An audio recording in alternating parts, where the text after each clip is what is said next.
Boa noite, então, meus queridos, minhas queridas. Vamos iniciar, então, mais um Satsang. E o João propôs hoje aqui um tema, né? A verdade dissipador, e depois a gente entra no caminho do amor, né? Que são os temas que a gente vai abordar hoje. A verdade dissipa a dor, né? Então, a gente tem que ter, primeiro, um cuidado, porque tudo que a gente fala se transforma num conceito. E o conceito é o quê? Um objeto da mente. Então, é aquilo que a mente identifica como uma coisa, né? O objeto é coisa. E aí a mente se apropria disso, né? E acha que sabe o que é, né? Então, a grande questão aí, tudo que vem na forma de conceito, aparentemente, há uma impressão de que se sabe o que é, né? A verdade, né? Quando a gente coloca essa palavra, a verdade, a gente não está querendo dizer uma verdade, né? Que se contrapõe à mentira, por exemplo, né? Eu acho que esse tipo de conotação dessa verdade, ela é uma verdade mais abrangente, né? Então, por exemplo, como o João falou, né? O Cristo vem e diz: eu sou a verdade, né? Então, quando ele toca nesse assunto, eu sou a verdade, é uma verdade mais ampla, né? Eu sou o que é. Então, essa verdade é um sinônimo do que é. Eu sou, e não tem muita definição, não tem como definir, né? Então, ele passa a ser não um conceito fechado, mas um termo difuso. O que é o termo difuso? Ele vai transcender a tangibilidade, tá? Então, ele se torna intangível, né? Ele tem uma subjetividade. Essa verdade não é objetiva, tá? Não é uma verdade objetiva, porque não é uma verdade que faz parte do mundo, que faz parte né? Não é uma coisa, por exemplo, olha, hoje está chovendo aqui, eu falo, né? Aqui na minha cidade está chovendo. Mas se você tiver contato aqui com o ambiente, você vai ver que não está chovendo. Então, isso é uma mentira. O que é a verdade nesse sentido? A verdade é que não está chovendo, né? Então, mas isso se trata de uma verdade aplicada aos fatos.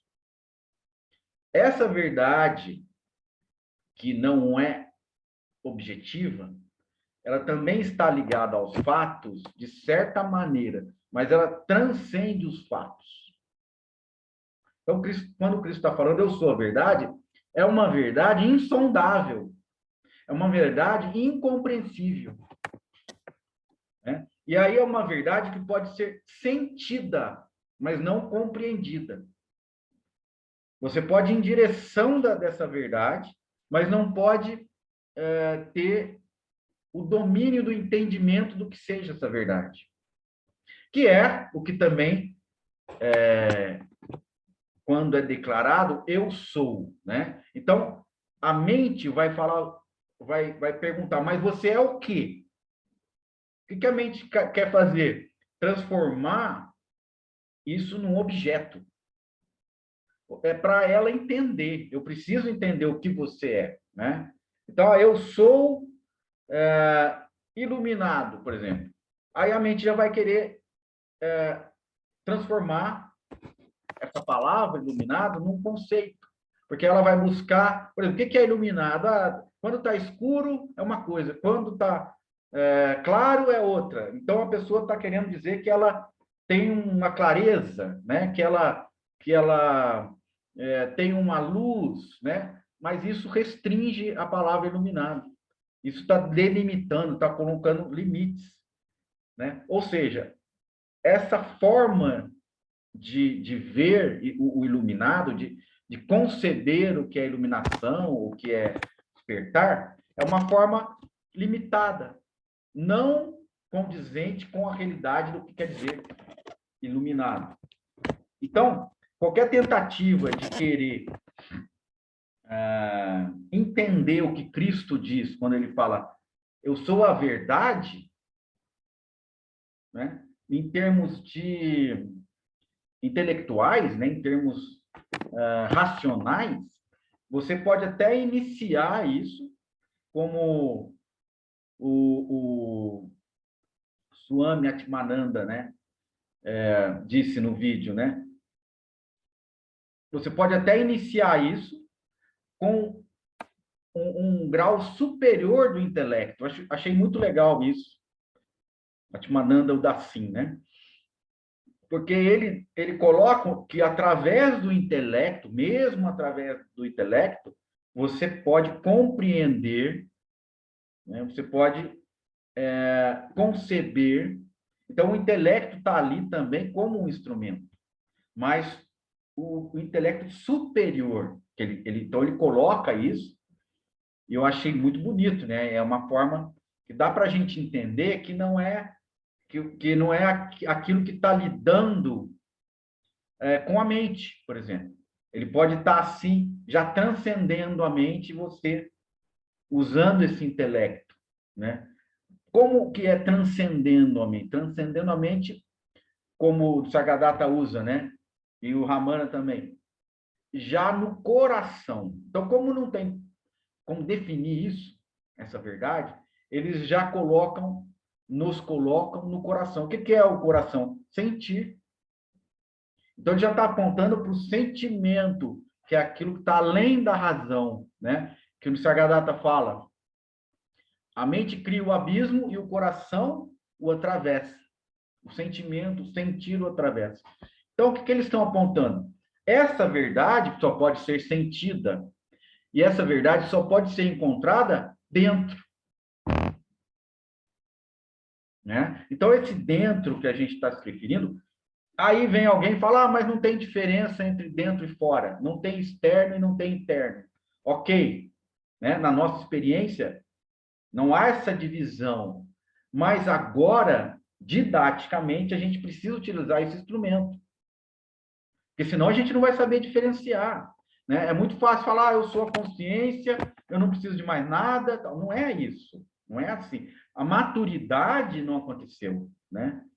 Então, para que realmente você afirme isso, você tem que estar totalmente enraizado em você. Para isso enraizar, você precisa ter instrumentos para que isso seja uma realidade. Utilizar de instrumentos. Né? Então, por exemplo, o Osho fala sobre centro e periferia. Né? Aqui a gente, no satsang, espontaneamente surgiu, né? Dentro e fora, ou interno e externo, né? Para a gente se localizar.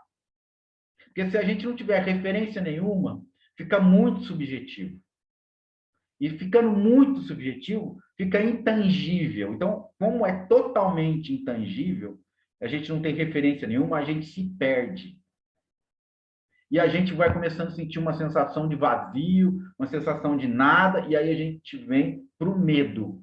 Né? Opa, peraí que eu não estou mais sabendo quem que eu sou, eu não existo, as coisas não existem, eu não sei mais nada, aí a pessoa fica numa situação, né? Aí é que é o perigo da fuga. Daí a pessoa abandona, né, a espiritualidade, não quer mais saber. Por quê? Porque aí toca nessa ferida do medo.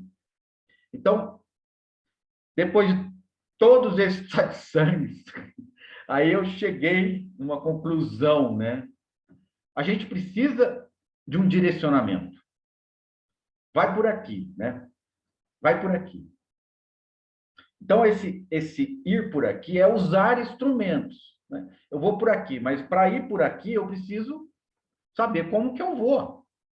Eu vou de carro, eu vou a pé, eu vou Então, o que, que é esse instrumento? Né? O carro, o barco, eu vou de barco, então não adianta eu ter um instrumento, por exemplo, ó, eu tenho um carro, mas a pessoa está apontando, vai por aqui, é um rio, não vai adiantar você ter o carro.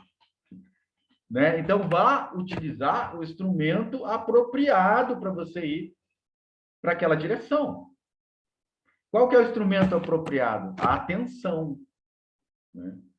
A atenção que vai ser voltada para dentro. Né? Mas nisso, quando a gente vai voltar essa atenção para dentro, a gente vai trazer muito resíduo.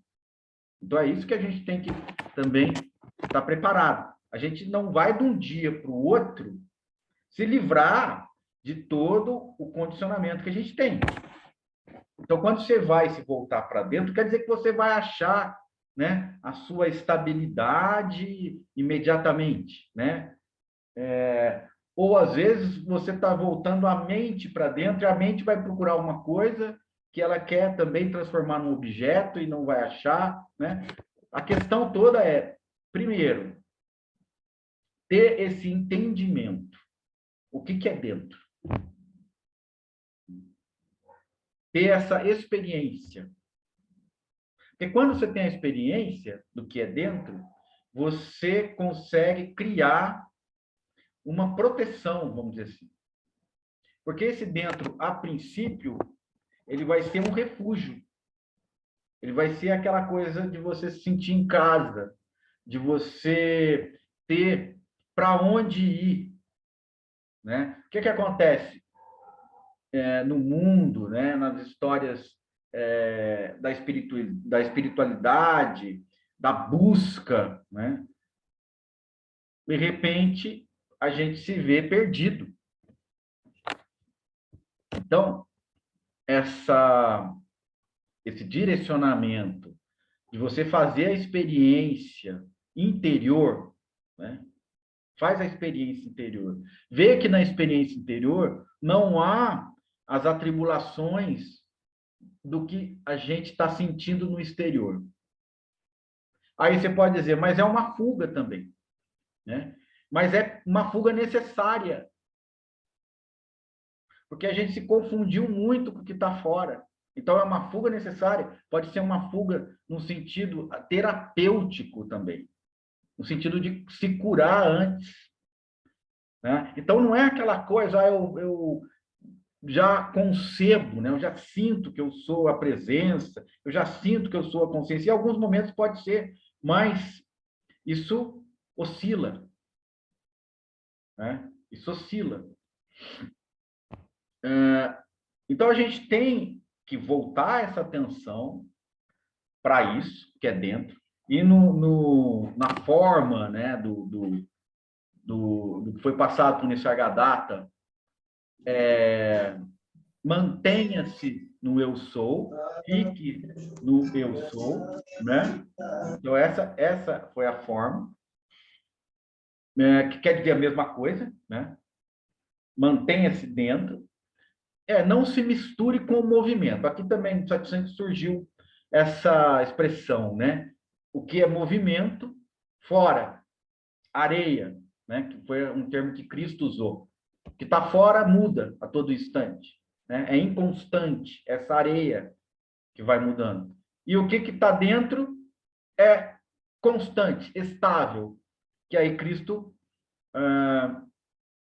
traz, né, a imagem da rocha. Então, que é a coisa dura, estável, imutável, né? Então, essa é muito bonito, além, né, de ser muito didático, é muito bonito. Então, a imagem da rocha. E isso aproxima muito da natureza que está dentro. Porque a natureza que está dentro é silenciosa, né? Ela é estável. Não que você esteja negando o mundo, mas o mundo e a mente condicionada, a mente discursiva, ela tirou muito da sua energia, do seu sossego, da sua paz. Então, é necessário se voltar para dentro, até por uma questão terapêutica, como a gente já falou, né? E se manter ali o maior tempo possível, que é o que foi indicado, né? Para o próprio Sargadatta. Então, a gente pode associar, agora voltando para o tema, né? Esse dentro, ou isso que é estável, imutável, imóvel, né? Em contrapartida com aquilo que está em movimento, a verdade, para chegar no tema de hoje. Então, dentro, a verdade, até o João colocou lá, né? Que Buda declarou isso, né? A verdade está dentro, que é isso que a gente quer dizer, né? Então, o que é essa verdade, né? A verdade, quanto mais você se aproxima de dentro, mais você vai se sentir em casa e menos você vai se sentir influenciado pelas coisas do mundo, pelas coisas do movimento, pelas coisas da impermanência, né? Porque a impermanência, ela acontece como o fluxo natural, né? Desses fenômenos, né? Então, até o Swami, né? Atmananda Dassi, ele fala, é necessário ter isso, porque você vai tratar com o fenomênico. Então, o fenomênico faz parte do movimento. E o que quer dizer fenômeno? Aquilo que aparece. Aquilo que aparece e aquilo que desaparece. Aparece, desaparece, né? Então, gente, quando acontece o contato com esse exterior, vamos dizer assim, né? Automaticamente a mente ela é acionada. No momento que a mente é acionada, todos os conceitos e todos os condicionamentos são acionados. E por que você sofre? Porque você faz as associações. Um amigo meu me ofendeu. Você vai ficar triste, né? Aí você vai fazer a associação. O que é um amigo? Uma pessoa que eu gosto, uma pessoa que gosta de mim, uma pessoa que tem um relacionamento comigo. E o que é ofender? Ah, ele pode falar um palavrão para mim, ou ele pode dizer uma mentira sobre mim, e não sei o quê. Então, tudo isso faz parte do condicionamento, porque só vai haver um entendimento sobre essas interpretações na mente condicionada, porque é a mente condicionada que tem essas informações, tem esses dados. Agora, o que isso gera? Sofrimento. E sofrimento de quem? O seu sofrimento. O seu sofrimento. Ah, mas tem alguém aí? Tem alguém aqui fora.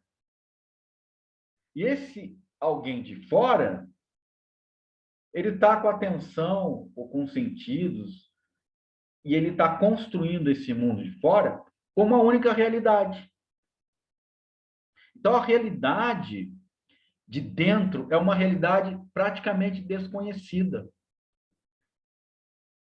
Então, por isso que vem essa questão, né, que agora deu uma conciliada para mim, né, que no último satsang eu falei isso, que houve uma meditação, né, eu fiz uma meditação, e na meditação, de repente, eu retornei e falei, é isso aqui, né? Mas não é uma coisa para se comentar. A partir do momento que você comenta, você já está fora, né? Mas aí vai oscilando, tá fora, tá dentro. Então aí você vai se apaziguando, né? As coisas vão ficando mais tranquilas. Então, na minha concepção, e que o João trouxe, essa é a verdade, né, que dissipa o sofrimento. Por quê? Através do quê? Do discernimento. Então, você reconhecendo o ambiente da rocha, reconhecendo o ambiente onde você é, antes das coisas serem, antes do movimento acontecer, você já é a imobilidade, você se reconhece nessa imobilidade, quando acontece esse movimento, esse antimovimento, né? Quando você se recolhe e repousa, né? Isso você reconhece como a verdade. A verdade até que Cristo fala, né? Porque ela não é algo explicável, mas ela é algo que você sente, você reconhece. E, na verdade, até o Swami também falou, né? Não é algo que você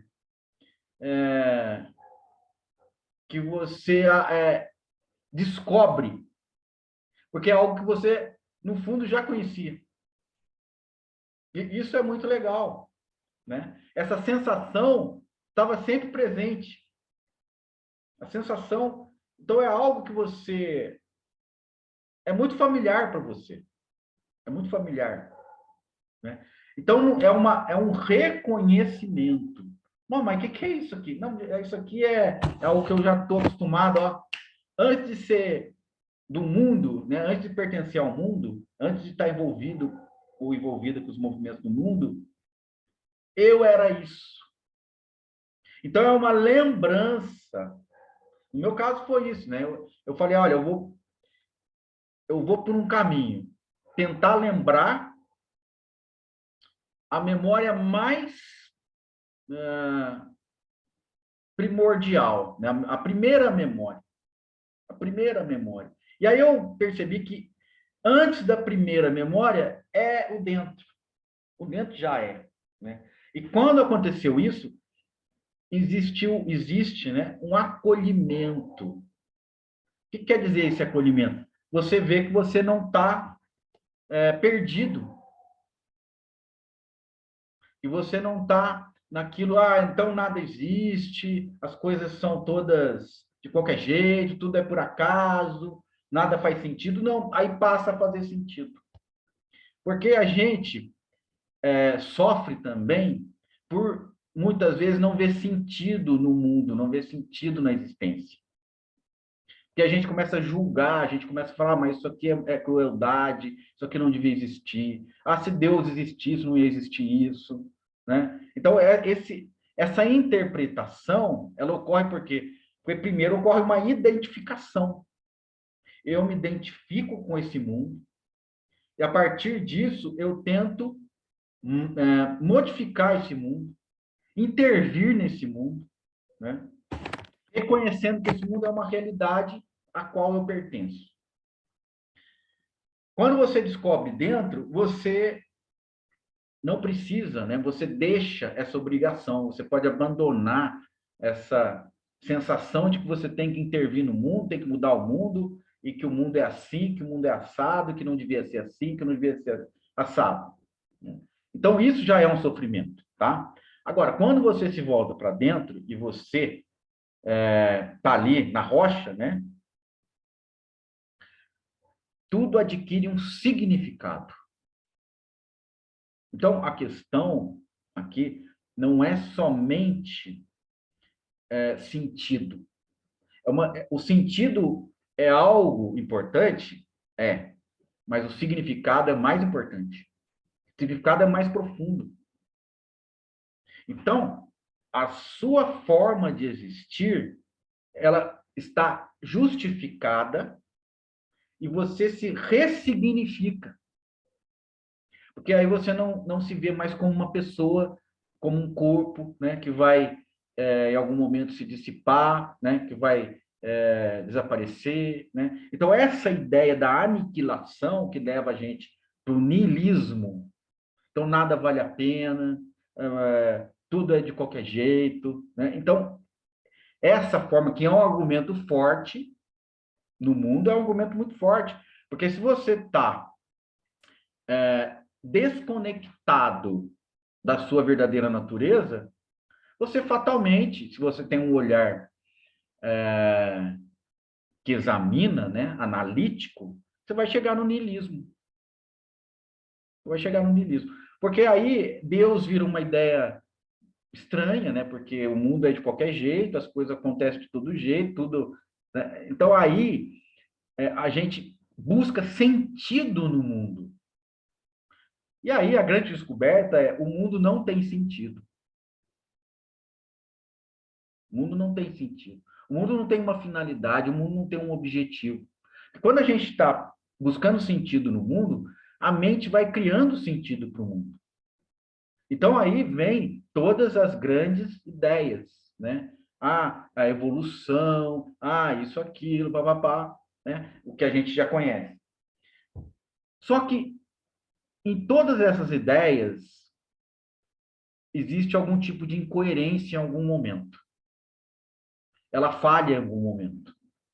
Né? Se você pegar todo tipo de ideias que tentam explicar a realidade objetiva, né, a realidade do mundo, ela vai ter uma falha ou uma limitação em algum momento, né? E aí, até no Vedanta mesmo, né, o Maya não tem explicação. Isso aí eu acho muito coerente, né? Maya, ou aquilo que aparece aqui, esse sonho, etc., não tem explicação, não tem sentido. Não tem, né? Aonde que você vai achar o sentido? Mas aí é o seu próprio sentido. Porque o sentido mais íntimo é o sentido próprio. A sua intimidade diz respeito a quem? A você. Não diz respeito a uma consciência que se transformou num conceito e que você não consegue entender. Mas se você for experimentar, sentir a presença, a consciência, deixa de ser um objeto. Então, é esse o cuidado que a gente tem que ter, de transformar tudo em objeto, né? A mente tenta transformar tudo em objeto. Se você sente consciência, se você sente presença, você ressignificou o sentido da sua existência. Porque se você vai procurar esse sentido no movimento, na areia, você não encontra. Porque sempre vai haver um movimento. E você, no fundo, vai dizer: eu não concordo com esse movimento, eu não aceito esse movimento, eu não aceito as pessoas que eu amo morrerem, porque você acha que as pessoas que você ama são o movimento, e não são. Essas pessoas que você ama são a rocha, não a areia. Né? Então, gente, é simples. É simples, mas tem que você ir até, né? Ter a coragem de ir até, ou retornar, né? Melhor dizendo, não é ir, é retornar o caminho, é inverter o movimento. Não ir para o movimento, mas ir para o que está imóvel, ou reconhecer a imobilidade, reconhecer a imobilidade que você é. Né? Ah, mas eu existo, eu existe. Não cabe agora, nesse momento, entrar nesse mérito. O que cabe agora é uma cura. Então, isso é terapêutico. Por quê? Porque a gente está sofrendo aqui, batendo cabeça. Se você retorna e vai se curando, aí sim você tem força, né? Se isso vai enraizando, isso se torna algo mais factível, né? Mais real, mais concreto, a vida vai mudando automaticamente. E você vai entrando nesse estado que é o estado natural, espontâneo. Tá? Você não está nem contra e nem a favor da realidade objetiva no mundo. Sagadatta chegou a falar isso, né? Se é contra o mundo ou se é a favor do mundo, nem contra nem a favor. Eu não quero, tipo assim, eu não tenho interesse no mundo. Eu não tenho interesse, eu não tenho opinião sobre isso, porque eu não vejo necessidade de ter alguma opinião sobre isso. Então, aí é um traço, você vê, de uma total liberdade em relação ao que acontece, o que deixa de acontecer. Porque ele não está construindo, ele não está estruturando uma realidade da qual ele faz parte e na qual ele pode ser atingido. O grande sofrimento nosso é achar, e com toda certeza, né, que se você se mantiver na areia, se você mantiver no movimento, em algum momento você vai ser engolido, vai ser aniquilado, e não só você, tudo aquilo que você ama. Né? Então, até por uma questão de sanidade, voltar-se para dentro, realizar essa redescoberta, né?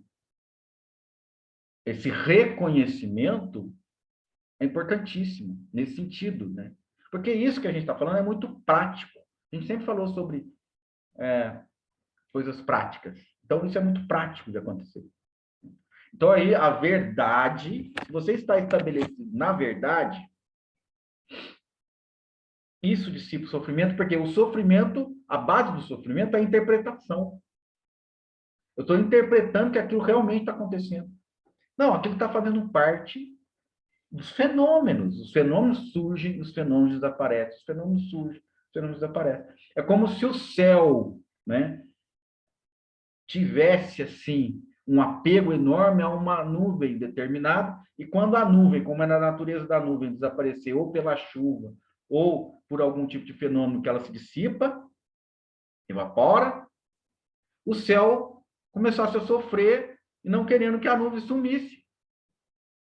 Eu amo essa nuvem em forma de ursinho. Ou senão, a nuvem em forma de ursinho começa a se transformar em outra coisa. Aí o céu fala, não, eu quero a forma de ursinho.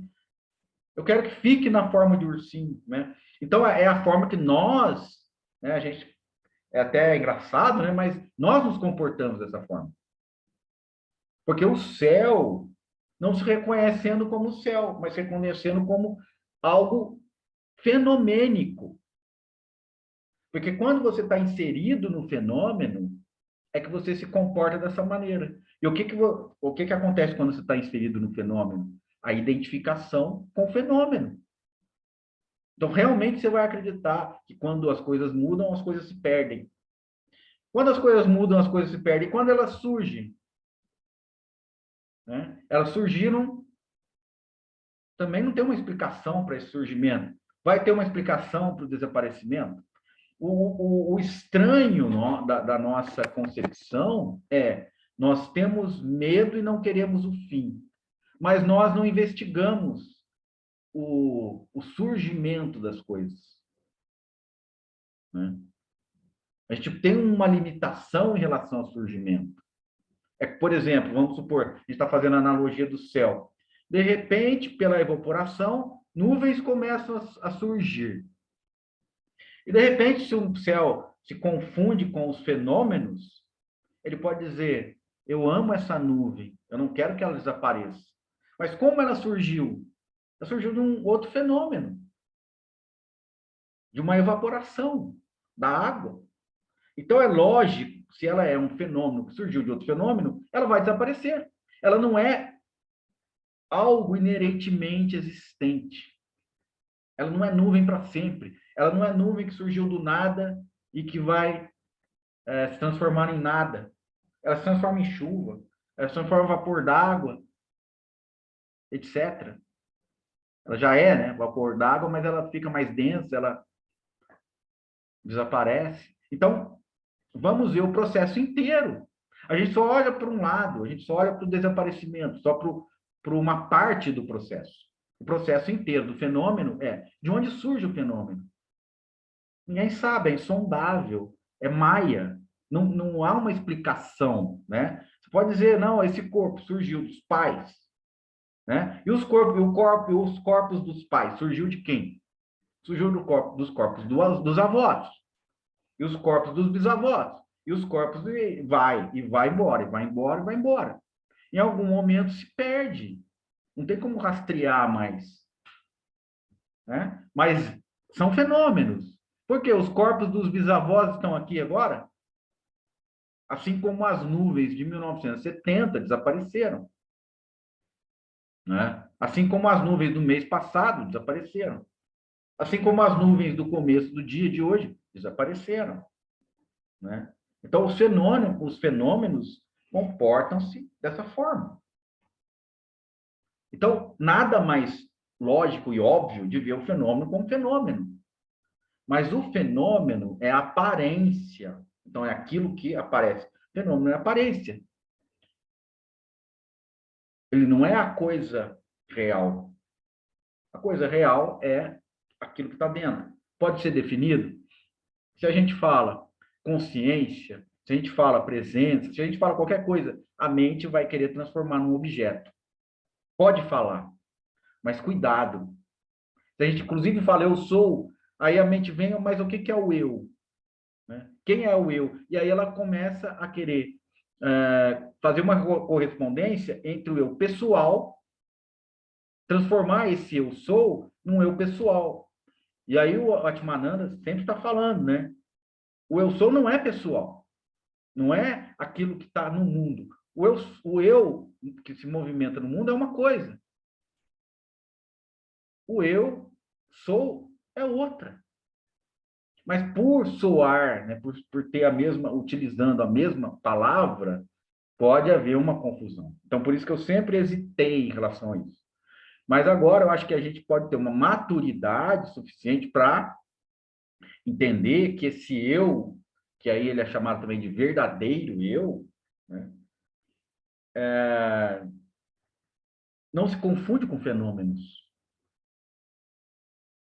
Não se confunde com fenômenos. Porque ele é a rocha.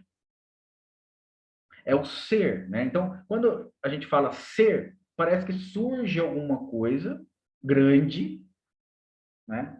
Inexplicável, que é tipo um balão, entendeu? Ser é o balão escrito ser, entendeu? Sabe aquele balãozinho da Mônica, Cebolinha? O que é o ser, né? Daí você escreve ser, é isso aqui. Então, a gente está objetivando, tentando transformar o ser num conceito que a gente desconhece, né? Então, ser é algo que não se pode definir. Ser é senso de existir. Existência é algo que não se pode definir. Então a gente entra nesse campo de não definição, mas de experiência. Eu sinto isso. Eu sinto que eu sou, né? Eu sinto que eu estou consciente. Quem que está consciente? Eu. Eu estou consciente. Quem que sou eu? Daí vem, né? Quem sou eu? Aí uma hora você sente, mas não diz. Sente, mas não responde. Não precisa mais explicar o que você é. Você não está buscando uma explicação sobre você. Você está buscando o contato com dentro, esse contato interior, essa intimidade que sempre você conheceu, né? Sempre não deixou de conhecer. E aí, João, vamos complementar, né? Aí faz muito sentido o que Cristo diz: conhecereis a verdade, e a verdade vos libertará. Aí sim, olha, são palavras de fogo, né? São palavras do ser, né? Palavras certeiras, palavras verdadeiras. Então aí você vê, é essa verdade, né? Essa verdade de dentro, né? Conhecereis a verdade, ou seja, né, você estará enraizado na verdade, e essa verdade vos libertará. O conhecimento da verdade vos libertará, né? Então, gente, são palavras de libertação mesmo. E a gente fica achando que verdade é essa, né? É a verdade que se contrapõe à mentira. Então, eu vou viver só falando verdade, não posso falar mentira, e não sei o quê. Então, a mente começa a interpretar o que é essa verdade, né? Não há palavra para definir o que seja isso, né? Não há palavra para definir o que seja reino do céu. Não há palavra para definir o que seja nirvana, né? Ou despertar, moksha. Então, são apontamentos. São apontamentos. Então, assim, para a gente concluir, né? A verdade dissipa o sofrimento, porque nós nos reconhecemos naquilo que é imóvel, naquilo que é. Ao nos reconhecermos, nós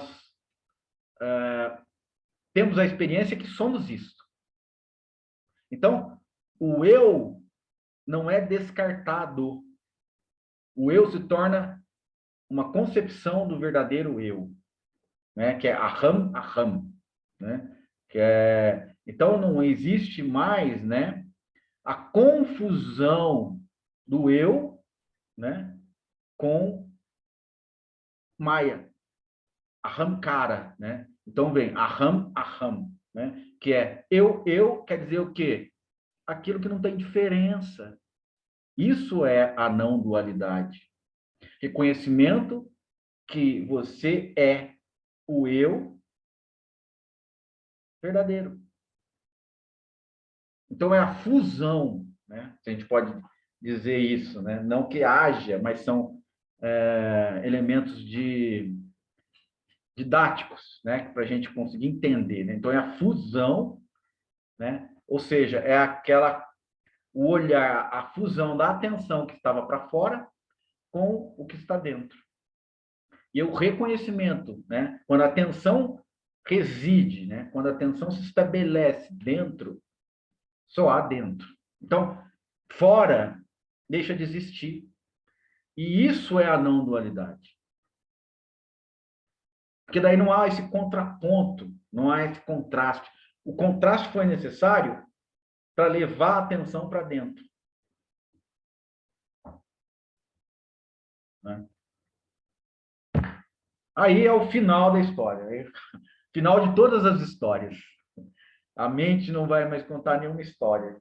Ou pode até continuar contando, mas a gente não vai querer mais se interessar, né, pelas histórias. Então, gente, é isso, né? Então, é isso.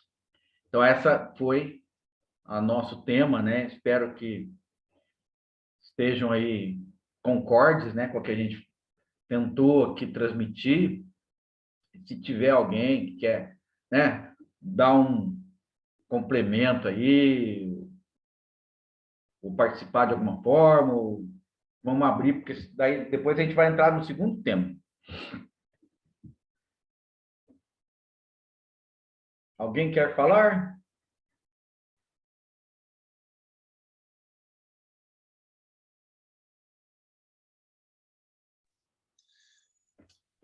Ou a gente pode entrar no segundo tema? Que na verdade não é segundo tema, né? Quer falar, Tony? Na parte que você falou da rocha sólida, lembrei do livro Harmonia Oculta, Ah, sim. onde o Osho até fala assim, o seu não, ele fala o Brahman de Shankara, esqueci o restante, mas ele cita o Brahman do Shankara, né, que o Shankara cita, né, sobre o Brahman e tal, que ele fala que é uma rocha sólida, né, mas ele fala que o Nirvana de Buda é frágil como como uma flor, está sempre mudando. Então, nisso aí, às vezes eu fico assim, pensando, será que é mudança constante ou não? A questão que eu vejo, né, é que o Advaita, né, o Shankara, ele dá um caminho mais delimitado, né? O Buda, ele dá um caminho mais difuso. A mente não alcança, o intelecto não alcança, né? Esse nível de subjetividade, né? Então, existe um nível de subjetividade na questão de descrever a realidade, tá? Mas o budismo, por outro lado, ele tem o sutra da seta envenenada, da flecha envenenada, que o Buda não se dispõe a dizer nada sobre o que é metafísico, o que é não verificável. Aí, com o passar dos anos, os outros sábios foram desenvolvendo ensinamentos, né, concepções a partir de anatta, né, que é o não eu, e que depois converteu na vacuidade e tal. Então, o nirvana, né, isso tudo, Dona, também tem muita interpretação, né? Então, a gente está caindo de novo na questão de conceitos, de interpretação, que eu acho que, nesse sentido, a gente se perde. Então, por exemplo, o Osho, quando faz uma comparação entre nirvana, concepção budista, e consciência ou rocha, que o próprio Nisargadatta fala, o que ele encontrou? A realidade é um monolito. Ele descreveu dessa forma, que não deixa de ser uma rocha, mas ele é um monolito, né? Quem viu o filme 2001 sabe. É aquele liso, né? Aquela coisa que é uma coisa só, não tem parte, né? O monolito é monolito, mono, um só, lito, rocha. É uma rocha única, monolito. Isso dá uma noção mais palpável das coisas. Isso é mais, na minha opinião, terapêutico. Isso faz com que você consiga ir até dentro, né? Agora, o budismo, no caso, que eu também tentei, né, muitas vezes, aproximar e aprofundar nisso, o budismo existe uma possibilidade muito maior, porque ele não dá muita referência, não dá tanta referência, de você cair no niilismo, entendeu? Então, tem uma questão que a gente talvez não esteja tão preparado para isso. Eu acho que hoje a gente tem que ser humilde no sentido de, eu preciso desse remédio. Esse remédio para mim serve. Porque se eu for tomar um remédio que vai me matar, não é remédio, é veneno. E aí, também a diferença entre veneno e remédio é sutil. O veneno depende da quantidade, né? Se você diminui, né, Lili? Se você diminui, aquilo é um remédio. Se você aumenta, aquilo se torna um veneno, né? A dose. Então, eu acho que hoje, depois desses, sei lá, mais de 20 anos de caminho espiritual, a gente precisa de algo mais palpável, sabe? Mais ponderável. E isso é que, por exemplo, o discurso de Nisargadatta, o discurso de Atmananda Dassin, né? Eu vejo que é um caminho que vai ajudar, que é terapêutico. Não que o budismo não seja, mas eu acho que é mais próximo da nossa realidade, por exemplo, né? A realidade do budismo que se desenvolveu na China, no Japão, ele está muito misturado com a realidade daquela cultura. Então, a gente não tem as mesmas concepções, né? Nós temos que entender que a forma da gente conceber as coisas é distante. E a gente quer aplicar aquilo que está dando certo lá, aqui. Não que não vá dar certo, mas é uma coisa mais improvável. Então, acho que a gente tem que ter um direcionamento mais palpável, que no caso eu estou falando disso agora, que é vá para dentro. Se você fala no budismo, vá para dentro, a pessoa, não existe dentro nem fora. Aqui que adianta saber isso agora? Vai me deixar mais confuso. Então, a gente tem que entender que a gente está no jardim da infância, está no primário, está no ginásio. Você pega você no primário e coloca você na universidade. Vai adiantar alguma coisa? Não vai. Então, não vamos... Inclusive, a esposa do Ramakrishna falava uma coisa bonita também nesse sentido, né? Eu sinto que as pessoas que chegam aqui, elas querem ser colhidas como mangas verdes. Não está na hora de colher, mano. A manga tem que amadurecer, então não adianta, né? E eu acho que informação demais atrapalha, sabe? Porque a informação demais, quem que tem interesse em informação demais? A mente. Aí a mente vai começar, né, confabular. Ah, mas como que é isso? Mas como que é aquilo? O que quis dizer isso? Né? O que quis dizer aquilo? Então, gente, não vamos... O caminho é difícil,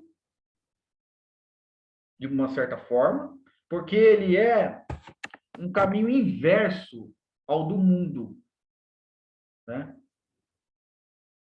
Ele é inverso ao do mundo. Então, até o Cristo fala também, quando ele vai falar, conhecereis a verdade vos libertará, ele fala, eu não sou deste mundo. Eu não sou deste mundo. Então, não vamos nos confundir, né? Não vamos nos entregar as confabulações, né? As conversas, os comentários mentais. Eles vão surgir se a gente coloca muita informação, né? Que não é o caso, eu quero tirar a informação. Esquece, solta, vai jogando pelo caminho, né? Não carrega mais esses pesos. Você vai andando e vai jogando fora, que você não precisa, né? Então vamos nos concentrar hoje no quê? Eu vou voltar minha atenção para dentro. Ponto. Ponto. Isso aqui é Advaita? Não. Isso aqui é uma religião? Não. Isso aqui é budismo? Não. Isso aqui é alguma coisa que pode ser dita? Não. Mas para onde que o Maurício quer nos levar? Não sou eu, não vou levar vocês para lugar nenhum. Quer dizer, não tem um rótulo. E não precisa de rótulo. Quando o mestre do Sagrado falou, só fique no eu sou, mais nada. Mais nada. Porque se você tiver acrescentar qualquer coisa a isso, vira um veneno. Vira um veneno. Então, aquilo na dose certa é remédio. Se ultrapassar a dose, é veneno.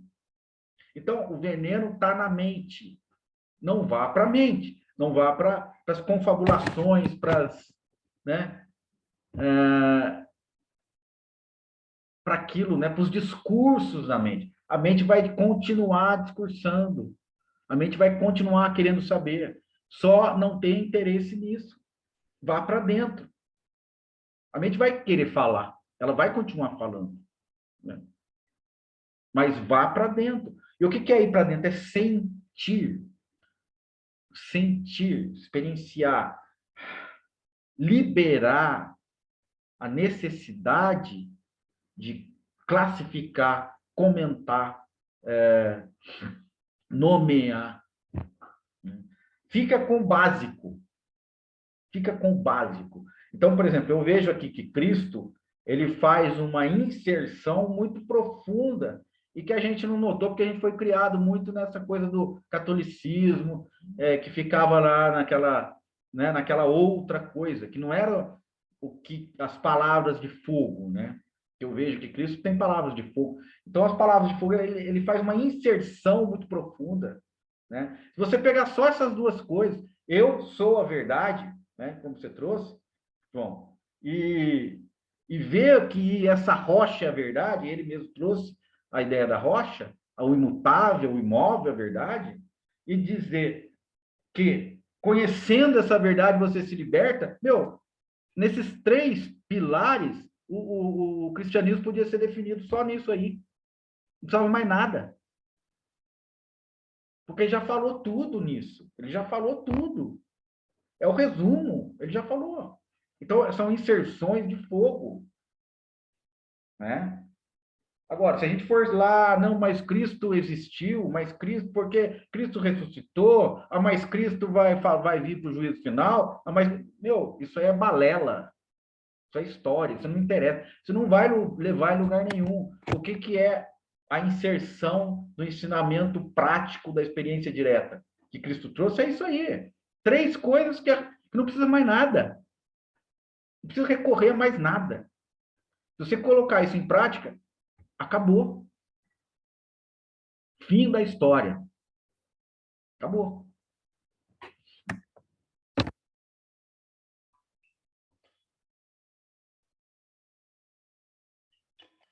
Agora eu vou para a segunda parte,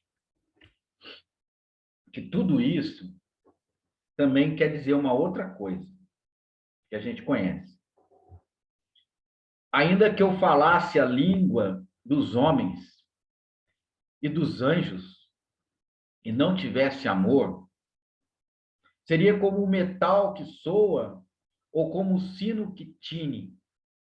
E ainda que tivesse o dom de profecia e conhecesse todos os mistérios e toda a ciência, e ainda que tivesse toda a fé de maneira tal que transportasse os montes e não tivesse amor, nada seria. O que Paulo está fazendo? Vamos fazer o caminho inverso. Paulo conheceu Cristo. Cristo é a verdade. Paulo conheceu a verdade. Paulo se libertou. Vamos fazer essa constatação, né? Paulo se libertando, ele sabe que não há ser, não há a concepção de ser apartado do amor. Então ele começa do final e vem para o começo. Agora vamos começar do começo. Se eu sou, é porque eu tenho amor. E se eu tenho amor, mesmo que pudesse as montanhas serem movidas e tivesse a profecia, se eu não o tivesse, eu não seria a verdade.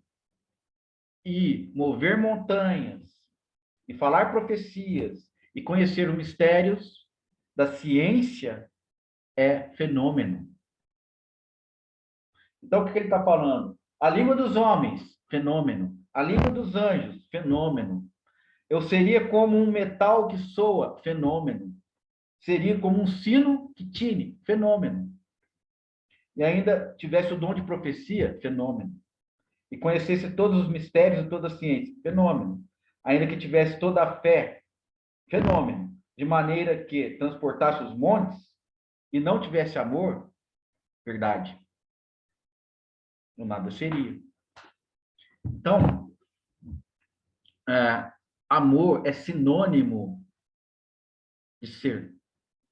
Amor é sinônimo de consciência. Não objetiva, né? Amor é sinônimo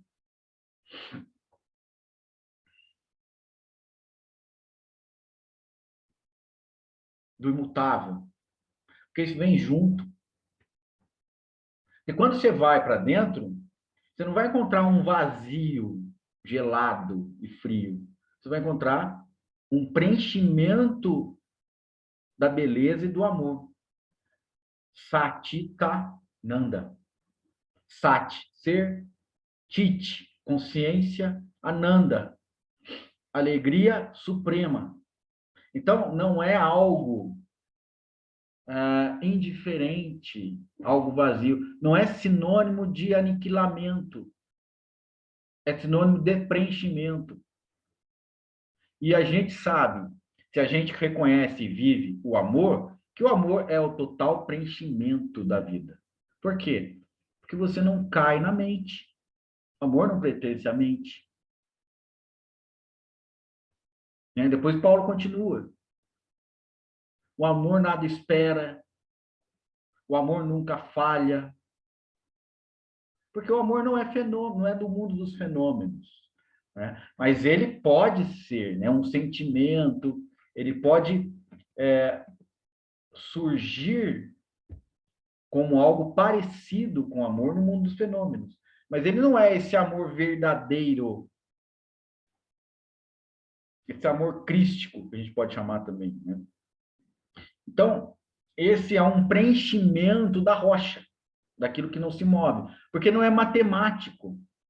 Você ir para a rocha, para a estabilidade, para esse monolito, você não vai se transformar num ciborgue, num zumbi, porque isso tem a fonte, é uma fonte de água viva. Ela não é uma fonte de água morta. Então, o amor, a beleza, está tudo ali. E você vai de encontro a essa realização. Isso é uma realização. Então, na realização está o quê? Alegria suprema. Certeza de que nada vai ser aniquilado. Né? Certeza da integridade. E, principalmente, onde há amor, não há medo. Extinção total da ilusão do ego.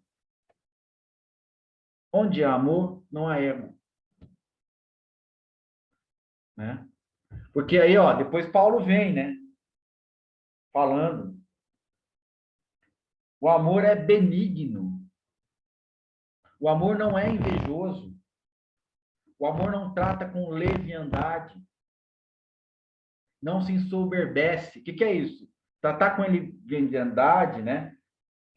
Se ensoberbece, né? Não ser soberbo. Ser soberbo é algo desse eu fenomênico.